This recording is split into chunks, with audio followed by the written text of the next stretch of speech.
शादियों में जहाँ कहीं भी देखो सिर्फ एक ही बात का डिस्कशन हो रहा, क्या है वो एसआईआर। भाई एसआईआर आ रहा कहते हैं, हमें डॉक्यूमेंट्स रख लेना कहते हैं, वोटर लिस्ट में नाम सब चेक कर लेना कहते हैं, क्या होता है कि हमारा नाम आता कि नहीं आता कि बोले बहुत सारे लोग परेशानी में हैं। और ये एसआईआर आंध्र प्रदेश में शुरू होने से पहले ऑलरेडी हमारे हिंदुस्तान में दूसरे स्टेटों में हो चुका है। और ये एसआईआर होने के नतीजे क्या हुए बोले तो बिहार में एसआईआर हुआ, परसों रिसेंट इलेक्शन भी हुआ, बीजेपी गवर्नमेंट जीत चुकी है वो इलेक्शन। और वो इलेक्शन से पहले एसआईआर हुआ, वो एसआईआर में क्या हुआ मतलब 65 लाख वोट्स निकाल दिए गए। समझ रहे, 60 पर 5 लाख वोट वो स्टेट में रहने वाले लोगों के निकाल दिए गए। और ये एसआईआर इतना अहम कहीं को हो चुका बोले तो इस बार बीजेपी गवर्नमेंट एसआईआर को क्या कर रही, अपनी शहरियत से जोड़ रही, सिटीजनशिप से जोड़ रही। मतलब क्या, अगर एसआईआर में जिस किसी का नाम रहा तो वही हिंदुस्तान का सिटीजन, नहीं बोले तो उन्हें यहाँ का शहरी नहीं बोले सरकार उन्हें साबित करना चाह रहे। इस वजह से बिहार में एसआईआर हुआ और 65 लाख वोट्स निकाल दिए गए। वो 65 लाख वोट्स में 5 लाख लोग ऐसे हैं जिनके पास ना वोटर आईडी है ना वोटर लिस्ट में नाम है। मतलब ऐसे बहुत सारे लोग हिंदुस्तान में मौजूद है। और रिसेंटली तमिलनाडु में एसआईआर हुआ, उसमें 97 लाख वोट निकाल दिए गए। और यूपी में एसआईआर हुआ, 3 करोड़ लोगों का नाम एसआईआर में नहीं आया।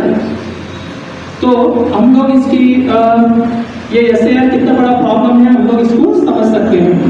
अब हम लोग एसआईआर कैसा कराना, बहुत सारे लोगों का डाउट है ये एसआईआर क्या है, कैसा मालूम कराना, वोटर लिस्ट में कैसा चेक करना। और ये एसआईआर कानून क्या बता रहा बोले तो जो कोई भी 1987 से पहले पैदा हो गए हैं ना, वो लोगों का नाम 2002 की वोटर लिस्ट में उनका नाम रहना, तो वो लोगों का नाम एसआईआर में आ जाता, क्लियर हो जाते वो लोग। अगर उनका नाम एसआईआर 2002 की लिस्ट में वोटर लिस्ट में नहीं है समझो, वो लोग क्या करना है, कोई ना कोई एक प्रूफ वो लोग बताना है।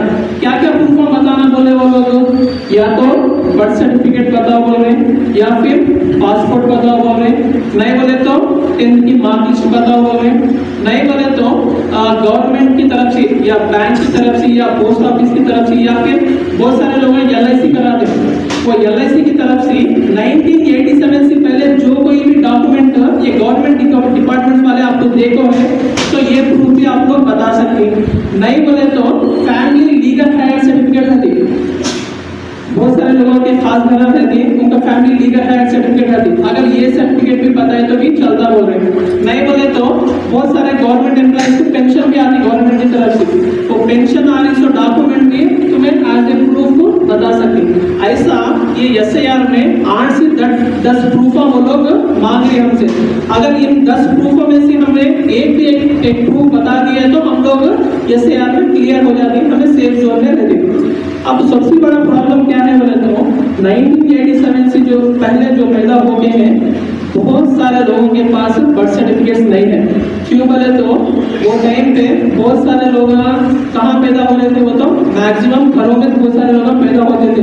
अगर हॉस्पिटल में पैदा हुए तो भी बर्थ सर्टिफिकेट लेना ये जरूरी है बोलकर नहीं समझते थे, इसलिए कोई भी बर्थ सर्टिफिकेट लेते नहीं थे। और जिनके पास अगर बर्थ सर्टिफिकेट होती तो वो भी वो लोग उसको एहतियात से नहीं रख लिए। तो यहाँ पे समझने की बात यह है कि 1987 से पहले जो कोई भी पैदा हो गए हैं वो लोगों का नाम एसआईआर 2002 की लिस्ट में रहना। और एक दूसरा कंडीशन क्या है, जो लोग 1987 के बाद और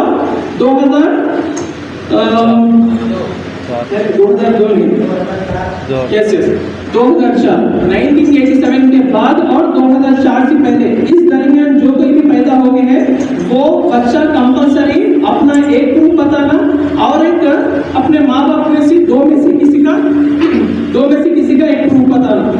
समझ में आ रही बात। पहला कंडीशन क्या है बोले तो 1987 से पहले जो पैदा होता उन्होंने 2002 की लिस्ट में अपना नाम बताना, ये पहला कंडीशन। दूसरा कंडीशन क्या है, 1987 के बाद और 2004 से पहले ये दरमियान जो कोई भी पैदा होती वो लोग क्या करना, अपना खुद का एक प्रूफ बताना। जैसे मैं प्रूफ बताया एक 8-10 प्रूफ, उसमें से उनका एक प्रूफ रहना और माँ या बाप में से एक प्रूफ बताना। समझ करने के बाद ये दूसरा कंडीशन। तीसरा कंडीशन क्या है, जो लोग 2004 के बाद पैदा हुए अब तक वो लोग क्या करना है, 3 प्रूफ बताना है। एक अपना खुद का प्रूफ बताना, दूसरा अपनी माँ का बताना, तीसरा अपने बाप का प्रूफ। ये लोग क्या करना, 3 प्रूफ बताना। ऐसा एसआईआर का प्रोसेस चल रहा है, ठीक है। तो अब हम लोग क्या करना है बोले तो, सबसे पहले 1987 से पहले जो पैदा हो गए हैं वो लोग अपना नाम 2002 की लिस्ट में है नहीं है चेक कराना। अब चेक कराना हो तो क्या करना बोले तो, गवर्नमेंट की तरफ से एक वेबसाइट है ECI नेट बोल के, बहुत सारे लोग इसका नाम सुने रहेंगे। ECI नेट बोल के एक वेबसाइट है, वो वेबसाइट में जाके आप वो लिंक ओपन करेंगे तो वो लिंक ओपन करने के बाद आप अपना प्रेजेंट नेम वोटर लिस्ट, मतलब अपना नाम वोटर लिस्ट में है नहीं है वो चेक कर सकते हैं, 2002 की लिस्ट में अपना नाम है नहीं है वो चेक कर सकते हैं, और आपके एरिया का BLO कौन है वो भी चेक कर सकते हैं। तो सबसे पहले हमें क्या करना है, वो लिंक का इस्तेमाल करना है। अपना वोट है नहीं है, हमारे माँ बाप का नाम 2002 की लिस्ट में है नहीं है वो चेक कराना है। अगर मिल गया, फॉर एग्जाम्पल 2002 की लिस्ट में हमारे माँ या बाप का या फिर किसी रिलेटिव का नाम मिल गया, तो हम लोग क्या करना है, वो नाम के बाजू सीरियल नंबर था, वो सीरियल नंबर लेना, वो नाम लेना, और वो लिस्ट में नीचे पार्ट नंबर बोल के था, वो पार्ट नंबर लेना और असेंबली नंबर, ये 4 चीजें हम लोग लिख लेके हमारे BLO को इन्फॉर्म करना। क्या बोल के, भाई मेरे पापा का नाम 2002 की लिस्ट में आया है, ये इसका सीरियल नंबर है, ये पार्ट नंबर है, ये असेंबली नंबर है बोल के अगर आप बता दिए तो वो लोग क्या करते, चेक कर लेके वो नाम वो लोग लिस्ट में लिख लेते। उसके साथ साथ आप अपने माँ बाप, मतलब हमारे फादर मदर जो भी है, उनके जो भी बच्चे हैं उनको वो नामों के साथ मैप कर देते, अटैच कर देते। ऐसा कर देने से क्या है, हमें SIR में फर्स्ट स्टेप को क्लियर कर देते, क्लियर हो जाता है। ये फर्स्ट स्टेप SIR का। सेकेंड स्टेप क्या है, ये SIR का पूरा फर्स्ट स्टेप हो जाने के बाद सेकेंड स्टेप क्या है बोले तो, BLOs हर घर को जाकर एनुमरेशन फॉर्म बोलकर देते हैं, एक फॉर्म देते। वो फॉर्म में क्या रहता, हमारे बारे में पूरा डिटेल्स रहता। जैसा हमारे फादर की डिटेल्स 2002 की लिस्ट में है नहीं, वैसा वो मैपिंग भी करते ना, 2002 की लिस्ट में नाम मिल जाने के बाद हमारे बच्चों के नाम भी वो नाम के साथ मैपिंग कर देते ना, वो पूरे डिटेल्स वो फॉर्म में रहते। उसके साथ साथ वो फॉर्म देखिए वो क्या बोलते हैं बोले तो, ये आपका इनविटेशन फॉर्म है, इसके साथ आप अपने प्रूफ्स हम आपको दियो बोल एक टाइम देते, एक 10 दिन का 8 दिन का टाइम देते। वो उस टाइम पे हम लोग हमारे प्रूफ्स दे रहा था। सबसे इसलिए हम लोगों को चाहिए कि पहले हमारे पेरेंट्स का नाम 2002 की लिस्ट में चेक कर लें। उसके साथ साथ जिस किसी के पास भी इनमें से कोई भी प्रूफ नहीं है बोले तो, ये प्रूफ जल्द से जल्द बनाने की कोशिश करें।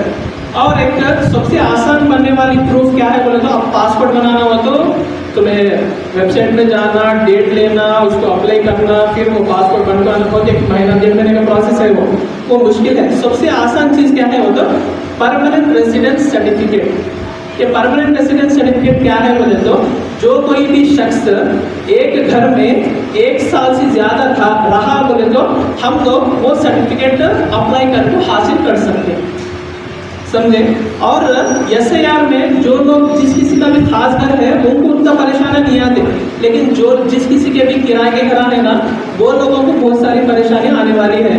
तो हम लोगों को चाहिए कि पहले हम लोग हमारा नाम वेरीफाई कर लें, और उसी के साथ साथ ये जितने भी 8 या 10 प्रूफ हम वो लोग चाह रहे मांग रहे, उनमें से किसी कोई ना कोई एक प्रूफ हम लोग बनाकर रख लें, ताकि हम लोग SIR में हमारा नाम आ जाए और फिर कोई परेशानी ना हो पाए। ये SIR की डिटेल्स है। अगर इसमें से आप किसी क्या तो डॉक्टर को पूछ सकते हैं। हाँ, प्रोसीजर क्या है बोले तो, हमारे वार्ड में सचिवालय है ना, सचिवालय में जाकर भाई हम लोग ये घर में 1 साल से रह रहे होंगे, अगर आप बताए प्रूफ दिए बोले तो वो लोग आपको सचिवालय में आपको बना के देते परमानेंट रेजिडेंस सर्टिफिकेट। नहीं बोले तो हमारा ऑफिस में भी ये परमानेंट रेजिडेंस सर्टिफिकेट आसानी से मिल जाती है। इसको क्या है, ये प्रूफ दो वो प्रूफ दो, मुश्किल क्या भी पेश नहीं आती, आसानी से बन जाती है। हर किसी का परमानेंट रेजिडेंट, फैमिली में 4 जने नहीं 5 जने हैं, अपने अपने नाम से अलग अलग सर्टिफिकेट बना दिए तो ये एक प्रूफ काफ़ी हो जाता है SIR में क्लियर होने के लिए। पहली चीज़ नोट करना चाहे तो नोट कर लो, मैं तो याद रख लो। पासपोर्ट है तो बनाने की जरूरत है, वो प्रूफ है कि आप हिंदुस्तान के शहरी हैं लोग, ठीक है। अच्छा, ये 10 प्रूफ क्या क्या है मैं बोल दूँ, एक बार नोट कर लो आप। सबसे पहले अहम चीज बर्थ सर्टिफिकेट एक, दूसरा पासपोर्ट, तीसरा कैस्ट सर्टिफिकेट। बहुत सारे लोगों के पास भी कैस्ट सर्टिफिकेट आसानी से मौजूद रहता, जो ऑलरेडी एजुकेशन लाइन में रहते ना, उनके पास आसानी से कैस्ट सर्टिफिकेट रहती है। और चौथा है पेंशन डॉक्यूमेंट, मतलब जिस किसी को भी पेंशन आ रही गवर्नमेंट की तरफ से कोई डॉक्यूमेंट रहता, वो भी तुम्हें एज ए प्रूफ SIR में पेश कर सकते हो। नहीं बोले तो बैंक की तरफ से, नहीं तो पोस्ट ऑफिस की तरफ से, नहीं बोले तो LIC ऑफिस की तरफ से 1987 से पहले आपको क्या तो वो डॉक्यूमेंट देखो नहीं, आप LIC बना को ही या फिर पोस्ट ऑफिस में क्या तो अकाउंट बना को ही बोले तो वो डॉक्यूमेंट भी तुम्हें एज ए प्रूफ SIR में पेश कर सकते हैं। और एक चीज क्या है इसमें, house allotment by government schemes के तहत गरीब लोगों को घर देते हैं गवर्नमेंट, वो घर दिए सब प्रूफ है तभी तुम्हें SIR में एज ए प्रूफ पेश कर सकते हैं।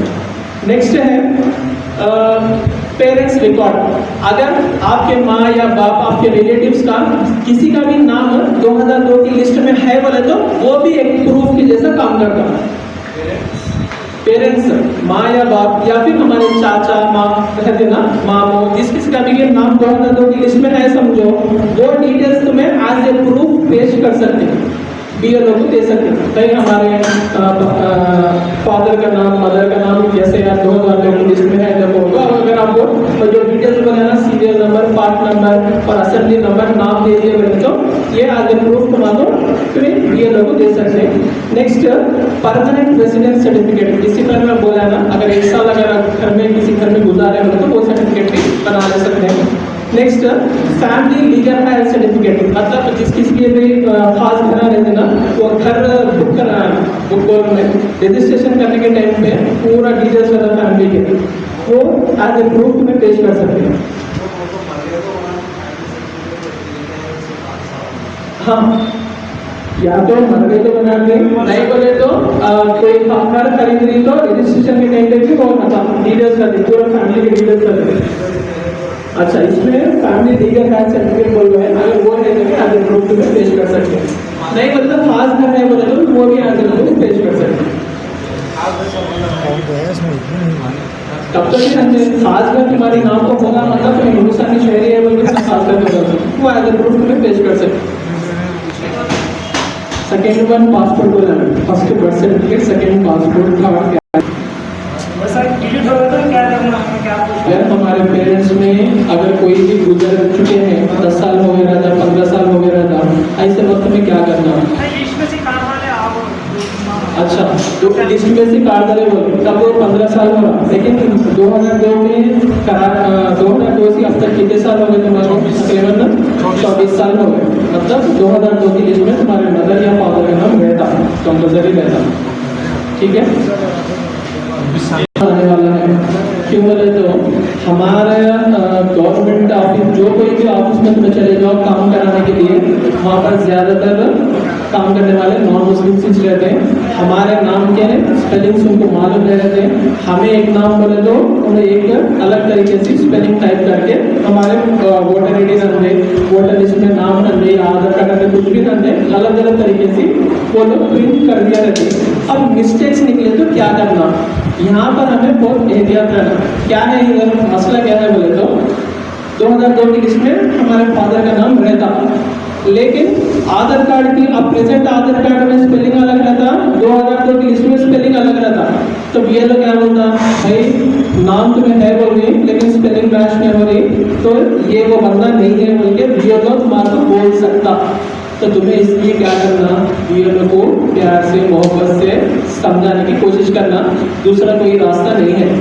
उनको बोलना कि आपको भी अच्छे, हमारे से ज़्यादा अच्छे से मालूम है कि वोटर लिस्ट में हर किसी के नाम में मिस्टेक्स कंपल्सरी रहती, और ये जो नाम है वो मेरे फादर का नाम है, और आप इसको मैपिंग में इस्तेमाल करिए, SIR में जोड़े करके आप रिक्वेस्ट कर सकते हैं। अगर BLO मान लिया तो ठीक है, अगर BLO नहीं माना बोले तो आप ये 10 प्रूफ में कोई ना कोई प्रूफ आपको बताना पड़ता है। अच्छा, अब स्पेलिंग मिस्टेक्स है, वोटर आईडी में जो स्पेलिंग मिस्टेक्स है वो सचिवालय में गए तो क्लियर कर देंगे, आपको करेक्शन कर देंगे। आपको सचिवालय में नहीं करते आप वो सी वो बी सेवा में अगर गए तो आपको एक 4 डेज में आप अपना वोटर आईडी स्पेलिंग करेक्शन करा सकते हैं।